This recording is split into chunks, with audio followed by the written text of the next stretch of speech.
বেঁচে আছে, যার শতপুত্রকে পাণ্ডবরা কুরুক্ষেত্রে পরাস্ত করলো, নিহত করলো, তাদের অন্ন খেয়ে ধৃতরাষ্ট্র বেঁচে আছে। কত বড় মোহ!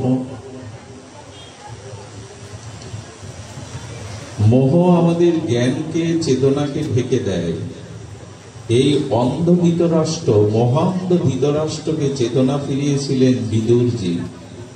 তোমার লজ্জা করে না?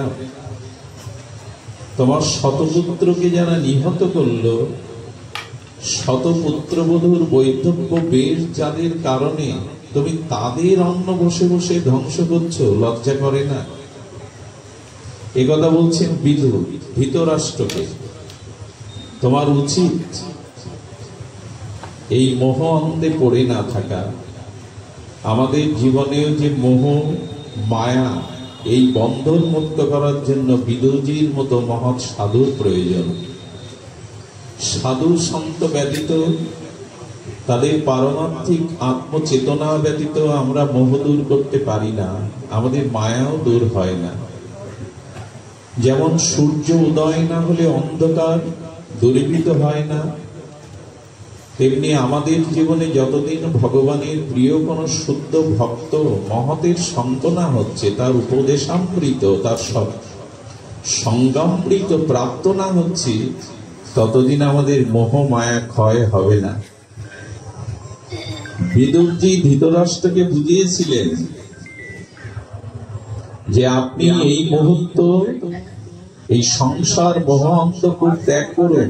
এই ইউপদিও না, আপনি এই মোহ অন্ধ সংসার ত্যাগ করুন। বলে আমি অন্ধ, কে পথ দেখাবে? আমার সাথী কে হবে? বিদুরজি বলেছিলেন আমি তোমাদের সাথী হব। আমরাও তেমনি মোহ অন্ধ জীব, আমাদের মুক্তির পথ, কল্যাণের পথ দেখাবেন সাধুজন, মহৎজন। এই মহৎ বা সাধু কৃপা, মহৎ কৃপা যতদিন না হচ্ছে, ততদিন সংসারের মোহ থেকে, মায়া হতে আমরাও বেরোতে পারবো না, মুক্ত হতে পারবো না। দেখুন, আমরা মুক্তির দুয়ার মাঝে মাঝে পেয়ে যাই, সাধুসঙ্গ পাই না এমন নয়। একটি পাখিকে বহুদিন ধরে, বহু বছর ধরে যদি পিঞ্জরায় আবদ্ধ করে রাখেন, তো বহুদিন আবদ্ধ খাঁচায় বদ্ধ পাখিটিকে আপনি মুক্তি দেওয়ার জন্য সেই পিঞ্জর বা খাঁচার দুয়ার খুলে দিলেন। দুয়ার খোলা পেয়ে উন্মুক্ত আকাশে পাখিটা ওড়ে না, প্রায়শ ওড়ে না। কেন জানেন? ওই খাঁচায় বদ্ধ থাকতে থাকতে নীল নীলিমায় ডানা মেলে ওড়ার আনন্দটাই ও ভুলে গেছে। বদ্ধতাই যে পাখির আনন্দ না, মুক্ত বিহঙ্গ দুই ডানা মিলে যে নীল আকাশে বনাঞ্চলে উড়ে বেড়ানোই যে ওর আনন্দ, এটাও ভুলে গেছে, স্মৃতি থেকে বাদ পড়ে গেছে। তেমনি সংসার রূপ কারাগারে বহু জন্ম ব্যাপী থাকতে থাকতে আমরাও মুক্তির কথা, বেরোনোর কথা ভুলে গেছি। আমাদেরও কোথায় যেন এখানে একটা আবদ্ধ দশা এসে গেছে। না, এই ভালো আছি, এই ভালো আছি, কিন্তু সংসার ভালো থাকার কথা না। যে সংসারে ভগবত ভজন নাই, যে সংসারে প্রেম ভক্তি নাই, যে সংসারে সদাচার নাই, যে সংসারে কোনো মহৎ লক্ষ্য বা উদ্দেশ্য নাই, সেটি মায়ার সংসার, ভগবানের সংসার, কৃষ্ণের সংসার, ভক্তির সংসার নয়। আর এই সংসারে আবদ্ধ হয়ে আমরাও আমাদের মনুষ্য জন্ম যে মুক্তির জন্ম, এটা ভুলে গেছে। পাখিটি আরেকটি কারণে দুয়ার উন্মুক্ত পেয়েও যেতে চাইছে না। একটু পরে তার জন্য চানা আসবে, ছোলার দানা, একটু দুগ্ধ, ওই লোভেই সে পড়ে রয়েছে। তেমন এই সংসারের মোহমায়া ক্ষুদ্র স্বার্থেই আমরা আবদ্ধ হয়ে আছি। এমন সাধু সঙ্গ, এমন মহৎ কৃপা, এমন হরিনাম তত্ত্ব পেয়েও এই মনুষ্য জন্ম থেকে আমরা মুক্তির চেষ্টা করি না। একেই বলে মায়া, মায়ার প্রভাব, বৈভব। তো বিদুরজি সেদিন গান্ধারী এবং ধৃতরাষ্ট্রকে রাতের অন্ধকারেই বলেছিলেন এই মুহূর্তে ত্যাগ করো। নিয়ে গিয়েছিলেন কোথায়?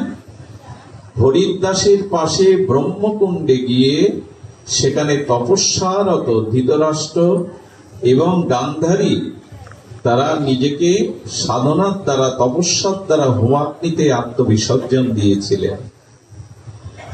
আমার বলবার অভিপ্রায় হলো এই, বিদুরজির মতো কোন মহতের কৃপা যেদিন আপনার আমার সৌভাগ্যে আর প্রাপ্ত হবে, সেদিন আমরাও এই সংসার বন্ধন হতে মুক্ত হব।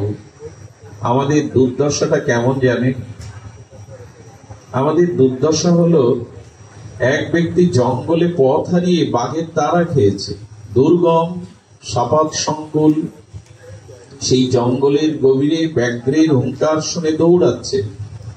দৌড়াতে দৌড়াতে বনে দেখবেন, বনাঞ্চলে কোথায় খাদ আছে, কোথায় গভীর খাদ, এগুলি বোঝা যায় না। তো দৌড়াতে দৌড়াতে এমন একটা খাদে পড়েছে, সেই খাদের মাঝখানে রাস্তার দুই পাশের বৃক্ষ দ্বারা লতাপাতা একটা জাল সৃষ্টি হয়েছে। উনি পড়বে না সেই জালে, আচ্ছা ছুটতে ছুটতে পড়লে কোনো গর্ত বা খাদে মাথাটা নিচের দিকে চলে গেছে। জালে আটকে মাথাটা নিচের দিকে, পাটা উপরের দিকে। ওর যখন চেতনা আসলো যে আমি পড়ে গেছি কোনো গর্তে এবং পাটা ঊর্ধ্ব দিকে, মাথাটা নিম্ন দিকে, একটু সচেতন হয়ে তাকিয়ে দেখছে গর্তের নিচে বড় একটা অজগর সব গ্রাসের জন্য প্রস্তুত। কিছু পরে লক্ষ্য করছে, আমি যদি উপরে উঠি তো এতক্ষণ বাঘটা তাড়াতে তাড়াতে ওইখানেই বাঘটা অপেক্ষা করছে আমাকে শিকার করবার জন্য। এই অবস্থার মধ্যে পতিত হয়ে সে কি করছে জানেন? দেখছে যে লতাটা এই খাদের দুই পাশে দুটো বৃক্ষের দ্বারা লতাটা অবলম্বন করে আছে, সেই বৃক্ষ দুটি আর কতক্ষণ থাকবে জানা নেই, কারণ একটা কালো ইঁদুর আর একটা সাদা ইঁদুর দুই বৃক্ষের শিকড়গুলো কেটে দিচ্ছে। কটা শিকড় বৃক্ষের বাকি আছে জানা নেই। শিকড়গুলো কাটা হলেই তো গাছ সহ লতা সহ ওই অজগরের মুখে পড়তে হবে। ও যখন পড়েছে, ওই বৃক্ষ মধুমক্ষিকার একটি চাক ছিল।